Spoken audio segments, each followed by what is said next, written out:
Have you ever been, just out, maybe running errands, and you see this explosion of color, like a plant just going wild, blooming its heart out in some forgotten corner? Oh, yeah, absolutely. Almost defiant, isn't it? Thriving where you'd think nothing could. Exactly. And today we're diving into one of those absolute stunners, the Bougainvillea. Ah, a classic. Vibrant and, well, sometimes a bit mysterious. Totally. And this deep dive actually comes from a really great source one of you shared with us. It's called Notes on Gardening, Part 637, Bougainvillea's Wild Bloom, A Gardener's Reflection. Sounds interesting. Penned by someone named Ang, you said. That's right. And Ang makes this observation that really got us thinking. It sets up the big question for today. Okay, I'm intrigued. What's the question? Why does Bougainvillea seem to bloom so profusely, just effortlessly out in the wild, seemingly totally neglected? Right. But then when we try and grow it carefully in a pot at home, it can be such a challenge. Sometimes just nothing. Ah, the classic paradox.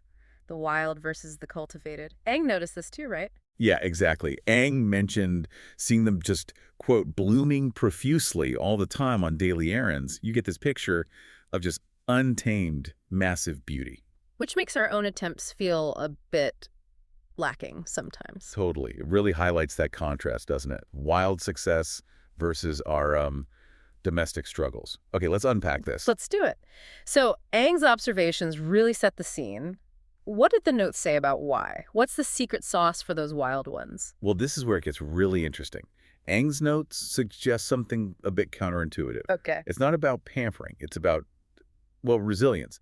The plant is apparently naturally wired, as Ang puts it, to thrive under specific, almost challenging conditions. Right. I think I know where this is going. We're talking about things we usually avoid giving our plants. Pretty much. First off, sun. Yeah. And not just any sun. We're talking at least 6 hours of full, direct sunlight every single day. No messing about with dappled shade then. It needs that intensity. Exactly. It wants to bake. And then the watering. This is the big one. Ah, yes. Limited water, right. To induce drought stress. Precisely. It sounds harsh, like neglect, but it's actually a trigger. The plant sort of thinks, whoa, times are tough, better flower, like mad and reproduce. It's a survival mechanism, essentially. Stress equals flowers. Less stress, maybe just leaves. You got it. And the soil. Forget rich, lovely compost. Let me guess. Poor soil, like sandy or stony. Bang on. Well-drained, nutrient-poor soil.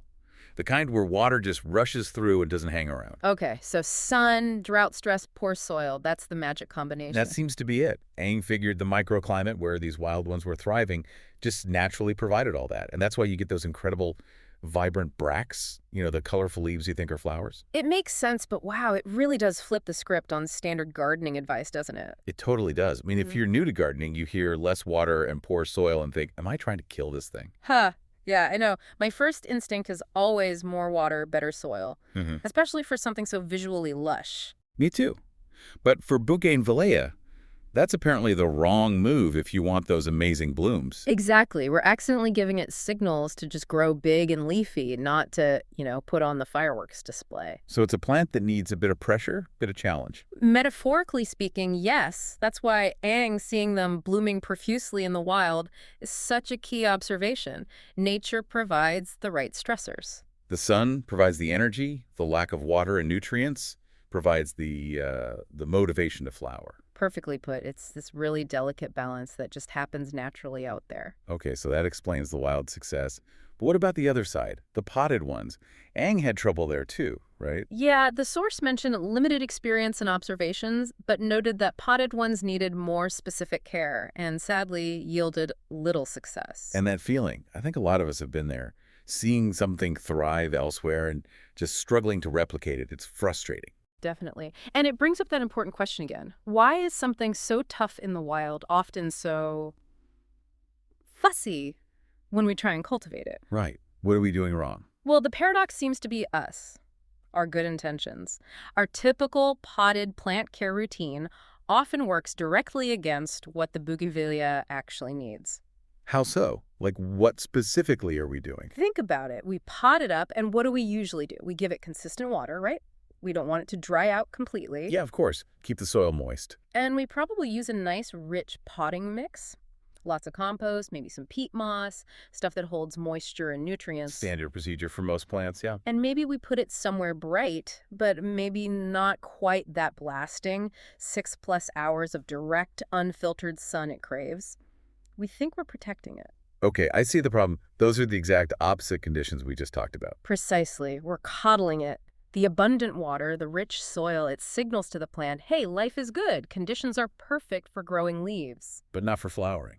Exactly. No stress means no urgent need to reproduce, which means fewer flowers or none at all. It's just doing what it's programmed for in those conditions. Vegetative growth. It's like that analogy you used, the well-fed house cat versus the lean tiger. Kind of, yeah. Same basic animal, but the environment triggers totally different behaviors. The Bougainvillea is getting the house cat treatment when it's really wired to be a tiger. Wow. So our love, the good soil, the regular water, Yeah. it's actually preventing the blooms we want. That's Hmm. mind-blowing, It actually. is a bit, isn't it? It feels so wrong, but it's about understanding the plant's nature. Okay, so for listeners who are now thinking, right, I want to try this the wild way in a pot, what should they actually do based on Ang's insights? How do we mimic that beneficial stress? That's the practical takeaway, isn't it? Ang's experience, even the frustrating parts, gives us clues. First, ditch the rich potting mix. Oh, okay. Well, instead, Go gritty, something really, really well draining. Think cactus mix or add loads of sand, perlite, maybe even small gravel to basic potting soil. Lean and mean, no lingering moisture. got it. Step 1, gritty soil. What's next? Water. Be brave with the water. Or rather, brave with not watering. Let that soil dry out, like really dry out between waterings. How dry are we talking? Almost to the point where the plant just starts to look slightly wilted, Hmm. just enough to signal that stress. That's the trigger. Okay, stress it out a bit. Then water. Then water thoroughly, let it drain completely out the bottom, and then wait again until it's super dry. No little sips every day. Right. Tough love with a watering can. And finally, the sun. Maximize it. Remember Ang's wild plants blooming profusely? They were likely in full baking sun. Find the absolute sunniest spot you have. South or west facing is usually best. Minimum 6 hours direct, unfiltered. Minimum. 8 would be even better. If you have a reflective wall or surface nearby, use that too. Bounce more light onto it. So gritty soil, infrequent but thorough watering after drying out, and maximum sun. That seems to be the formula. It might mean less lush green leaf growth sometimes, but that's the trade-off for those incredible bracts. You're working with its nature, not against it. It really forces you to rethink good care, doesn't it? It's not about imposing our ideas, but understanding its needs. Exactly. And that leads to Ang's final thought in the source. Yeah, perhaps I should explore other varieties in the future. That felt quite poignant. It did, like a moment of acceptance, maybe? Realizing that perhaps that specific plant in that specific pot with that specific routine, maybe it wasn't the right match. Or maybe it's about adjusting the routine, or finding a plant that does suit your conditions and care style better. Both are valid. It makes you, the listener, think right. Are you trying to force a square peg into a round hole with a plant? Or can you adapt your approach? Or maybe choose a different peg? Sometimes the difficult plants are just misunderstood. We haven't cracked their code yet. Precisely. So, wrapping up our deep dive today, that spectacular wild bougainvillea isn't just beautiful, it's incredibly resilient. And that resilience, paradoxically, comes from conditions we normally see as neglect. Intense sun, scarce water, poor soil. It's a huge lesson in listening to the plant, understanding its origins, rather than just applying generic rules. Sometimes less really is more. Tough love works. So true. And it Yeah. makes you wonder. Yeah. What else? If we connect this to the bigger picture, what other plants are we maybe overloving? Right. Are there other things in our garden or even house plants that might actually thrive if we backed off a bit? If we tried to mimic their original wild conditions more closely? Think about succulents, maybe. They hate wet feet. Or certain orchids that seem to do best when you almost forget about them. It encourages a different way of observing, doesn't it? Looking at the wild plants around us and asking, okay, what's really making you happy here? Exactly. Maybe that struggling plant doesn't need more fertilizer or more water. Maybe it needs less. Less of our intervention and maybe a bit more understanding of its wild spirit. A fascinating thought to leave everyone with.